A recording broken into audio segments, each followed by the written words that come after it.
All right, and of course, those are just some of the emerging issues within the media landscape. Now, moving forward, Diamond Trust Bank, that is DTB, has projected a GDP growth of between 5 to 5.5% in the year 2023, backed by that is a recovering agricultural sector and a rebound service sector. Now, I spoke to DTB Chief Finance Officer on some of the metrics that the lender uses to project growth amid amid some of the impact that has seen a lot of political unrest in the country, and this is what he had to say. I think there are a number of factors that are going to drive that positive growth in our GDP this year. And in the outlook that informs the 5 to 5.5% growth. I think fundamentally the first one is the rebound in agriculture. On the back of a very favorable weather season, we are expecting bumper harvests in terms of our cereal sector, and generally the agriculture sector is expected to produce very positive results. And as you know, agriculture is the cornerstone of our economy, and so that's going to be a key contributor. We are seeing other sectors that are recovering as well and are showing strong growth. Tourism is one example. We are also seeing the resilience of, for instance, diaspora remittances. The latest numbers suggest that the diaspora inflow into Kenya in the first 6 months of the year stands at about $2 billion, similar to the levels we had last year.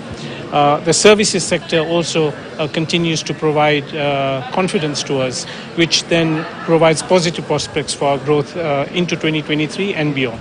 All right. Now, one of the things that we saw particularly last month and the month before that was a number of disruptions. When we have demonstrations going on and temporarily halting businesses for 2-3 days, then of course those knock-on effects are going to be felt later on.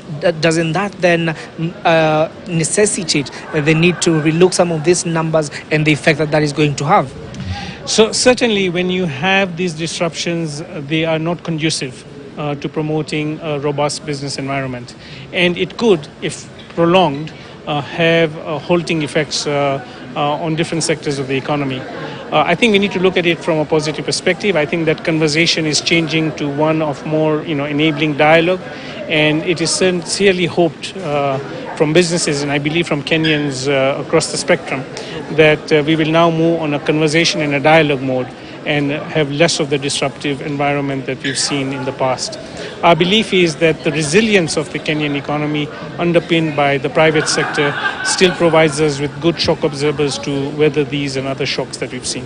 All right. Now, when you look at inflation numbers, again, a very volatile area. We started the year at slightly above 9. Now we are slightly above 7, at about 7.3. That is for the numbers that we have for July. So, going forward, how do you see the inflation's pattern changing, and what is the knock-on effect of that?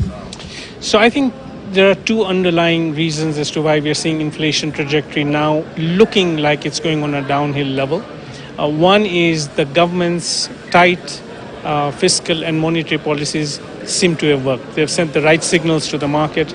We've seen interest rates elevate in the market, and that could lead to constraining demand, as we've seen. On the supply side, we are seeing, with the improved prospects of food supply and easing of food prices, that should have a positive impact on inflation easing as well as we move into the second half of the year.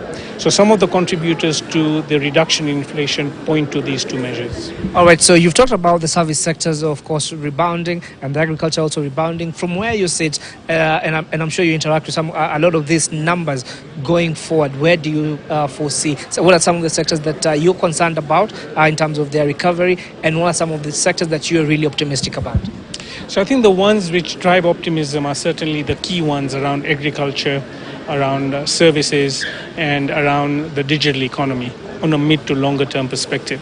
Tourism is also, as I mentioned earlier, showing healthy prospects.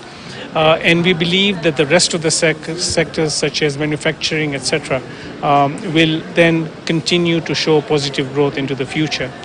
Some of the sectors which need to show more solid robustness and recovery is around real estate. And again, we need to break this down into the different subsectors. The interventions that the government is promoting around, say, low-cost housing does provide a positive impetus for real estate sector to grow. But we would like to see that growth in that particular sector to be more widespread and pervasive into the future. All right. Your general sentiments looking into the second half of the year, are you bullish? Are you bearish? Are you in between? I think the one good thing about Kenya and Kenyans is the enormous resilience that we show, and also our ability to recover. And so that fills us with renewed hope and continuing optimism. And our belief is that there is reason to be optimistic, that whilst we undergo recovery, the mid to long-term prospects certainly are even more promising than where we are sitting today. All right, now that conversation over there is what brings us into our next part.